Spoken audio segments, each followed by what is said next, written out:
अस्सलाम वालेकुम। Previous tutorial के अंदर हमने कवर किया था स्लाइस। इस ट्यूटोरियल के अंदर हम कवर करेंगे मैप्स, कि मैप्स को हम कैसे यूज़ करते हैं और मैप्स क्या होते हैं गोलैंग के अंदर। तो सबसे पहले हम स्टार्ट करते हैं।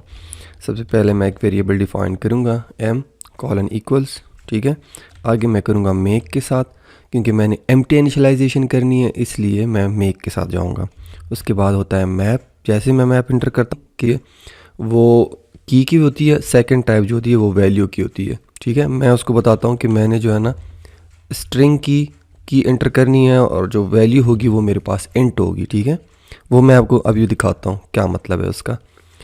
लेट सपोज मैं ऐड करता हूँ कुछ वैल्यूज़ इसके अंदर। मैं करता हूँ m, जिस तरह हम एरे के अंदर करते थे इस तरह से मैप के अंदर भी करते हैं। मैप जो है ये अल्टरनेटिव है ऑब्जेक्ट का। अगर आप जावास्क्रिप्ट से आए हैं या किसी दूसरी लैंग्वेज से आए हैं जहाँ पे ऑब्जेक्ट्स का कंसेप्ट है, तो ये जो है ना सिमिलर की वैल्यू पेयर के साथ काम करता है। ठीक है, लेकिन थोड़ा सा इन्हांस्ड है एज़ कम्पेयर टू ऑब्जेक्ट। इसके ऊपर लूपिंग भी कर सकते हैं, वहाँ पे ऑब्जेक्ट के ऊपर लूप नहीं कर सकते। तो किसी स्पेसिफिक की को ऐड करने के लिए हम क्या करते हैं, लेट सपोज मैं करता हूँ की 1। ठीक है, ये मैंने इसको वैल्यू दे दी है 25 या 35। ठीक है, अब हमें कैसे पता चला है कि हमने इधर स्ट्रिंग की वैल्यू डालनी है और यहाँ पे इंटीजर के डालनी है। वो यहाँ पे जब मैंने डिफाइन किया ना मैप के अंदर, तो मैंने उसको बताया है कि जो मैं की एंटर करूँगा वो मेरे पास स्ट्रिंग की होगी, जो वैल्यू होगी ना वो मेरे पास इंटीजर की होगी। ठीक है, तो इस तरह करके मैं एक दूसरी वैल्यू भी ऐड कर लेता हूँ की 2 के नाम से। इसको मैं 40 कर लेता हूँ। ठीक है, अब मैं इसको प्रिंट कर लेता हूँ। इसको मैंने जब प्रिंट किया तो ये मेरे पास जो है ना वैल्यू उसने प्रिंट करा दी है। मैप के अंदर की 1 के अगेंस्ट 35 है और की 2 के अगेंस्ट 40 है। ठीक है, ये इस तरह हमारे पास ही होता है। लेट्स सपोज नेक्स्ट हमारे पास एक सिनेरियो आता है कि हमें पता नहीं है कि हमने जो की के अगेंस्ट कुछ वैल्यू रखनी है वो आया स्ट्रिंग होगी या इंटीजर होगी। उस कंसेप्ट के अंदर हम क्या करते हैं, उसके लिए हम ये करते हैं कि यहाँ पे बजाय इंट के, या फॉर एग्जांपल आपके पास दूसरा भी एक ऑप्शन आ सकता है कि आप स्ट्रिंग की बजाय आप कोई इंटीजर रखना चाहते हैं की के अंदर, लेकिन बहुत ऐसे केसेस नहीं हो सकते, कीज़ ही होती है स्ट्रिंग में। ठीक है, अगर वैल्यू के अंदर आप कुछ इस तरह जो होता है उसके लिए हम यूज़ करते हैं इंटरफेस, जो मैं आप लोगों को पहले भी दिखा चुका हूँ। ठीक है, इस तरह हो गया हमारे पास इंटरफेस। अब इसके अंदर मैं अगर कुछ वैल्यू लिखूँ स्ट्रिंग के अंदर भी तो वो एक्सेप्ट करेगा। लेट सपोज मैंने आमिर लिख दिया, यहाँ पे मैंने 40 कर दिया। एक तीसरी वैल्यू भी मैं डाल लेता हूँ, इसको मैं कर लेता हूँ।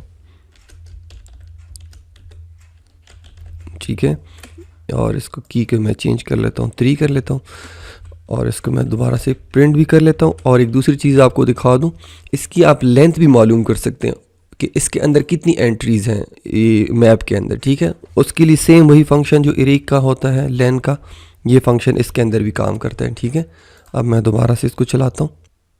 यहाँ पे देखें मैप के अंदर की 1 के अंदर आमिर आ गया, 2 के अंदर 40 आ गया और की 3 के अंदर खान आ गया।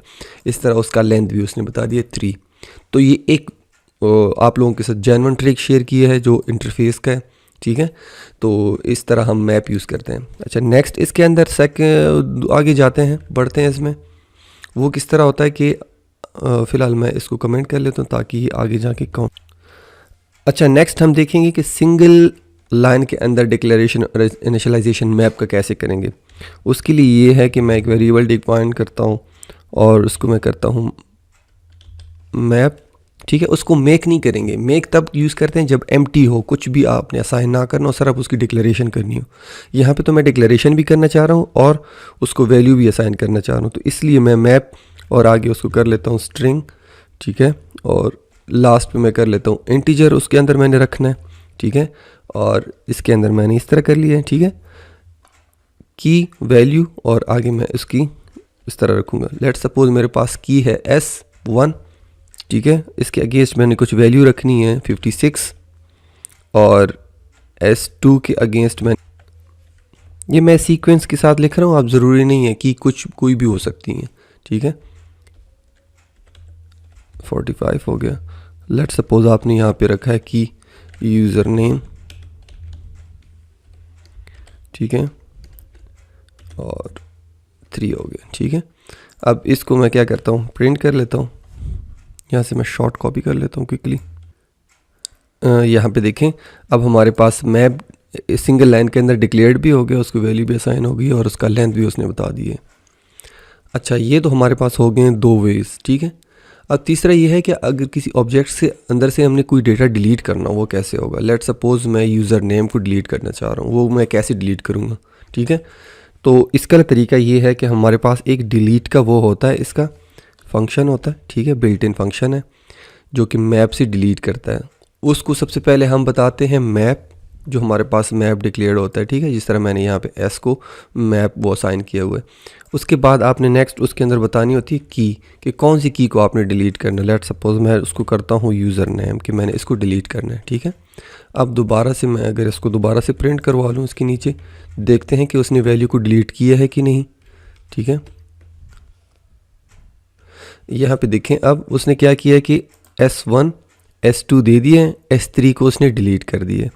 तो इस तरह हम मैप के साथ खेल सकते हैं और आगे जाके मैप का और एक्सप्लोर करूँगा जब हम लूप के अंदर जाएंगे। और लूप होते हैं इसके अंदर, रेंज टाइप की लूप है, वो आगे हम डिस्कस करेंगे। तो उसके अंदर मैं दिखाऊंगा कि लूप कैसे करता है मैप के ऊपर, इरेज के ऊपर या स्लाइस के ऊपर। So thank you so much for watching.